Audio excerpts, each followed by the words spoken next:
ঢাকার সিরাজ এখন বগুড়াতে। আর এটা কিভাবে সম্ভব হলো চলেন দেখে আসি। আর আমি কিন্তু সিরাজ চুই গোস্তের কথা বলতেছি। ঢাকার সিরাজের চুই গোস্ত এখন বগুড়াতে। আসসালামু আলাইকুম, কেমন আছেন সবাই? আশা করি সবাই ভালো আছেন। তো চলে আসলাম সিরাজ চুই গোস্ত, আর এটা হচ্ছে বগুড়াতে। তো চলেন দেখে আসি যে ঢাকার সিরাজের চুই গোস্ত আর বগুড়া সিরাজের চুই গোস্তর স্বাদ একই রকম কিনা।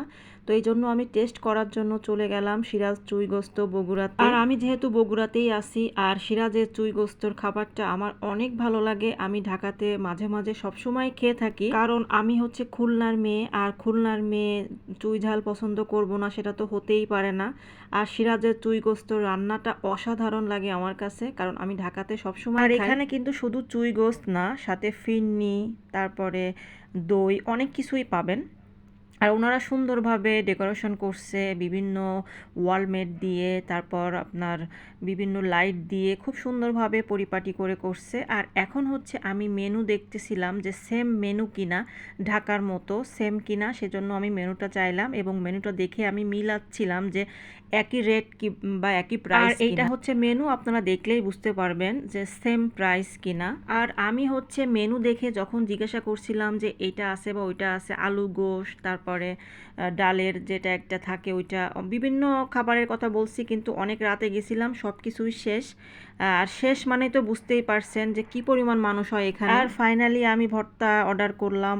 এখানে আসলো আপনার আলু ভর্তা, ডাল ভর্তা, কলা ভর্তা, আর ঝাল পেঁয়াজের একটা ভর্তা, সালাদ এবং সাদা ভাত। আর আমি অপেক্ষাতে ছিলাম যে সেই ঘিটা পাই কিনা। এই ঘিটার স্বাদ সবসময় আমার মুখে লেগে থাকে, এত দারুণ মজার একটা ঘি যে আপনারা না খেলে বুঝবেন না। যারা খেয়েছেন তারা খেয়েছেন, আর যারা খান নাই, সিরাজের এই ঘিটার জন্য হলো একবার যাওয়া উচিত।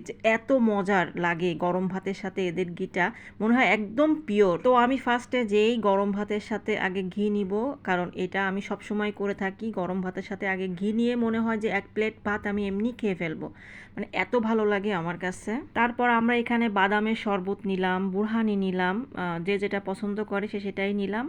আর ফাইনালি চলে আসলো আমাদের সেই চুই ঝালের গরুর মাংস। আর এখানে সেম সিস্টেম যে আপনার সামনে বড় ডিশে করে গরুর মাংস নিয়ে আসবে, এখান থেকে আপনি পছন্দ করে যেটা আপনার ভালো লাগবে সেটাই আপনাকে দেওয়া হবে, এবং সাথে চুই ঝাল আর রসুন তো আছেই। আমি এখানে ভর্তা দিয়ে ফার্স্টে খাওয়া শুরু করলাম, আগে ঘি দিয়ে খেয়ে নিলাম, তারপরে ভর্তা। এবং আমার কাছে কিন্তু ভর্তার স্বাদ বা ঘি সেম লাগছে একদম। তারপরে হচ্ছে সেই ফাইনালি গরুর মাংস নিলাম।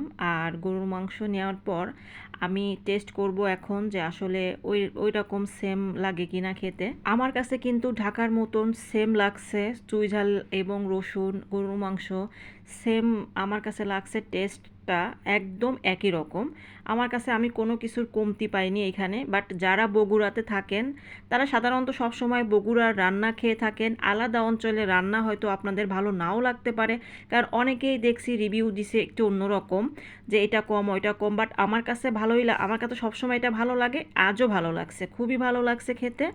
আর যেহেতু এখানে অনেক ক্রাউড ছিল, যার কারণে আমি হচ্ছে পরে ভয়েস দিলাম, ওইখানে আসলে ভয়েস দেওয়ার মতোই ছিল না, এত মানুষের ভিড়। আর ভিড় হবেই না কেন, দেখেন মানুষের সিরিয়াল, সবার কাছে তো আর খারাপ লাগেনি, খারাপ লাগলে তো আর মানুষ আসতো না।